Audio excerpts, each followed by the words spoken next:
ನಮಸ್ಕಾರ. ನಾನು ಚಕ್ರವರ್ತಿ ಸೂಲಿಬೇಲೆ ಅವರ ಭಾಷಣವನ್ನು ನೋಡಿದೆ. ನಮ್ಮ ನಡೆ ಕೊರಗಜ್ಜನ ಕಡೆ ಅಂತೇಳಿ ಕಾನ್ಸೆಪ್ಟ್ ಇಟ್ಕೊಂಡು ಪಾದಯಾತ್ರೆಯನ್ನು ಹೊರಟರು. ಚಕ್ರವರ್ತಿ ಸೂಲಿಬೇಲೆಗೆ ಗೊತ್ತಿಲ್ವೇನೋ ಕೊರಗಜ್ಜನ ಕಟ್ಟೆ ಎಲ್ಲೆಲ್ಲಿದೆ ಪಾದಯಾತ್ರೆ ಮಾಡ್ಕೊಂಡು ಹೋಗ್ಬೇಕಂತಿಲ್ಲ.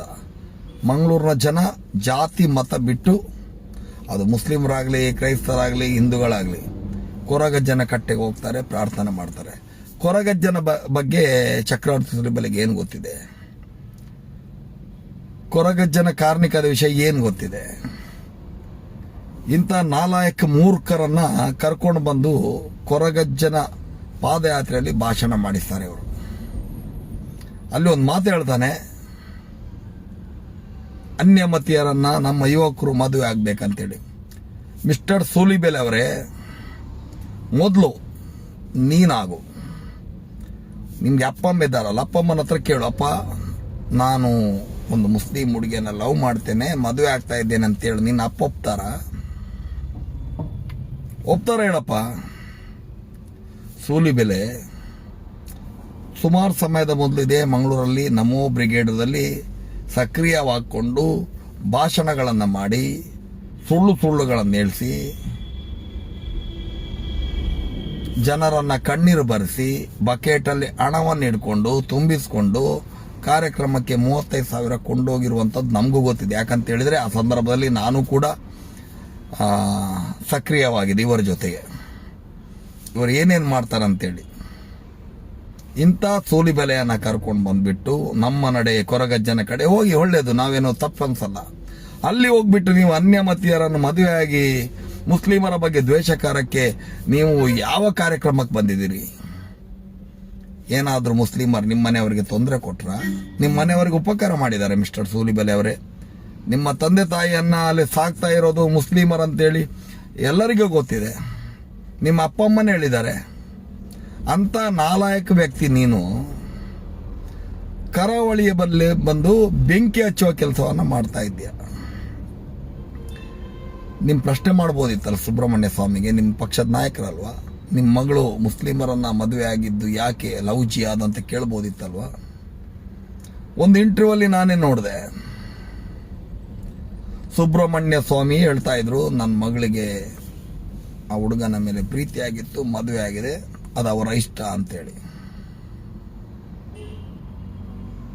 ಆದ್ರೆ ನೀನಿಲ್ಲಿ ಬಂದು ಹುಚ್ಚರಾಗೆ ಮಾತಾಡ್ತೀಯಲ್ಲ. ನೀ ಕೊರಗಜ್ಜನ ಬಗ್ಗೆ ಮಾತಾಡ್ಬೋದಿತ್ತು, ಕೊರಗಜ್ಜನ ಕಾರ್ಣಿಕದ ಬಗ್ಗೆ ಮಾತಾಡ್ಬೋದಿತ್ತು, ಕೊರಗಜ್ಜನ ಆಚರಣೆ ಬಗ್ಗೆ ಮಾತಾಡ್ಬೋದಿತ್ತು, ತುಳುನಾಡಿನ ದೈವದೇವರ ಬಗ್ಗೆ ಮಾತಾಡ್ಬೋದಿತ್ತು. ಮೈಕ ಸಿಕ್ಕಿದಂತೇಳಿ ಹುಚ್ಚರಾಗೆ ಮಾತಾಡುವಂತ ಕೆಲಸವನ್ನ ಮಾಡ್ತೀಯಲ್ಲ. ದಕ್ಷಿಣ ಕನ್ನಡ ಜಿಲ್ಲೆ ಶಾಂತವಾಗಿದೆ. ನಿನ್ನ ಈ ಸುಳ್ಳು ಭಾಷಣಗಳಿಗೆ ಜನ ಎತ್ಕೊಂಡು ಗಲಾಟೆ ಮಾಡುವಂತ ಪರಿಸ್ಥಿತಿಯಲ್ಲಿ ಇಲ್ಲ. ಕರಾವಳಿಯಲ್ಲಿ ಬೇಕಷ್ಟು ಬಾರಿ ಬೆಂಕಿ ಬಿದ್ದು ಯುವಕರನ್ನು ಪೊಲೀಸ್ ಸ್ಟೇಷನ್ ಕರ್ಕೊಂಡೋಗಿ ಅಲ್ಲಿಂದ ಜೈಲಿಗೆ ಕರ್ಕೊಂಡೋಗಿ ಕೇಸ್ಗಳಾದ ಅನೇಕ ಉದಾಹರಣೆಗಳಿದೆ. ಸೂಲಿಬೇಲೆ,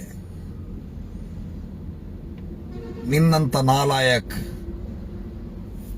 ಸುಳ್ಳು ಭಾಷಣಗಳನ್ನು ಹೇಳಿ ಜನರನ್ನ ಏಮಾರಿಸುವಂತ ವ್ಯಕ್ತಿ ದಕ್ಷಿಣ ಕನ್ನಡ ಜಿಲ್ಲೆಗೆ ಬಂದಾಗ ನಿನ್ನ ಭಾಷಣದ ವರಸೆಗಳು ಬದಲಾಗುತ್ತೆ. ಯಾಕಂತ ಹೇಳಿದ್ರೆ ನೀನೊಬ್ಬ ಬಾಡಿಗೆ ಭಾಷಣಕಾರ. ನೀನೇನು ಭಾಷಣ ಮಾಡಕ್ಕೆ ಧರ್ಮಕ್ಕೆ ಬರೋದಿಲ್ಲ, ನಾನೇ ನೋಡಿದ್ದೇನೆ.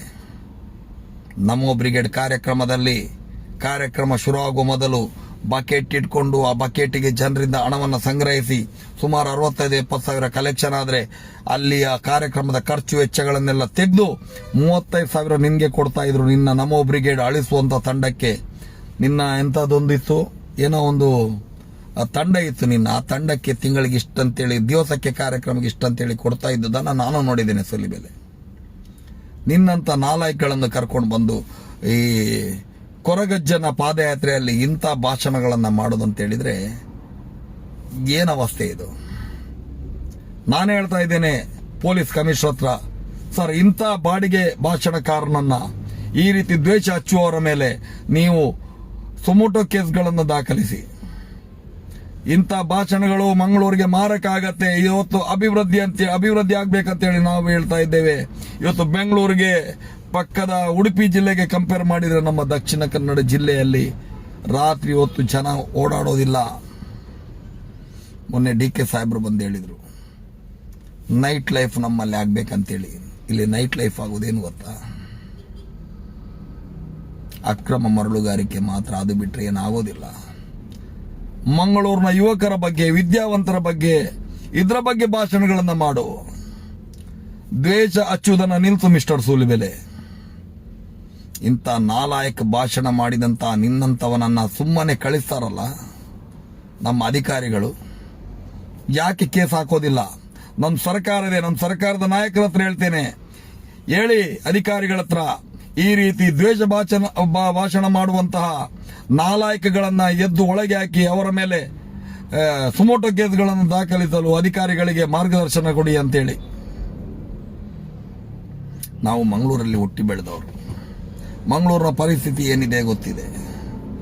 ಮಂಗಳೂರಲ್ಲಿ ಮೊದಲೆಲ್ಲ ಒಂದೊಂದು ಭಾಷಣಕ್ಕೆ, ಒಂದೊಂದು ಸಣ್ಣ ಸಣ್ಣ ವಿಷಯಕ್ಕೂ ಕೂಡ ಕೋಮುಗಲಭೆ ಆಗುವುದನ್ನು ನಾವು ನೋಡಿದ್ದೇವೆ. ಮಂಗಳೂರಿಗೆ ಬೆಂಕಿ ಹಚ್ಚ 15 ದಿವಸ ಮಂಗಳೂರು ಬಂದಾಗಿರೋದನ್ನು ನಾವು ಕಣ್ಣಾರೆ ನೋಡಿದ್ದೇವೆ. ಬುದ್ಧಿವಂತರಾಗಿದ್ದಾರೆ ಜನ.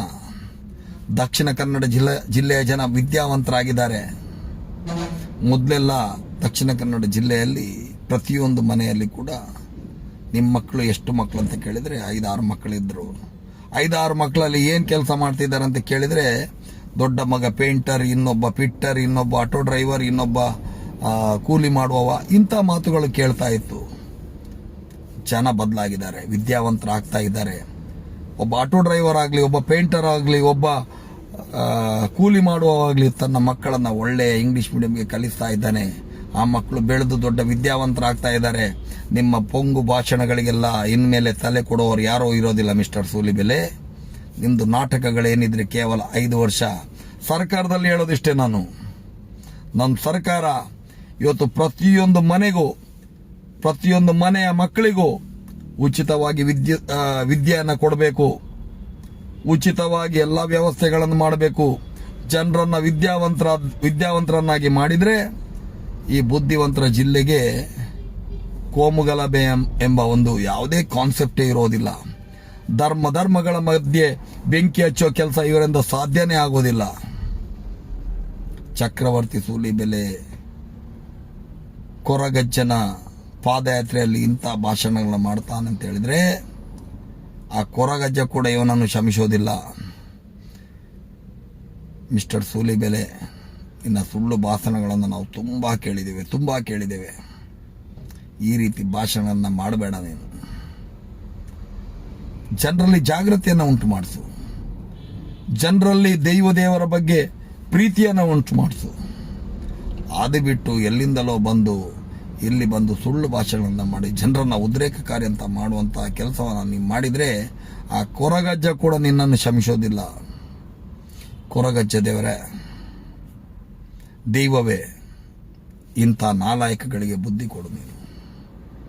ನಿನ್ನ ಹೆಸರಲ್ಲಿ ಪಾದಯಾತ್ರೆಯನ್ನು ಮಾಡ್ತಾ ಇರುವಂಥ ಅನಾಚಾರಕ್ಕೆ ತಡೆಯನ್ನು ಹಾಕು. ಕೊರಗಜ್ಜ ಅಂತ ಹೇಳಿದ್ರೆ ಕಾರ್ಣಿಕದ ದೈವ. ಈ ರೀತಿ ಕೊರಗಜ್ಜನ ಕ್ಷೇತ್ರದಲ್ಲಿ ಮುಸ್ಲಿಮರು ಬರೋದಿಲ್ವಾ?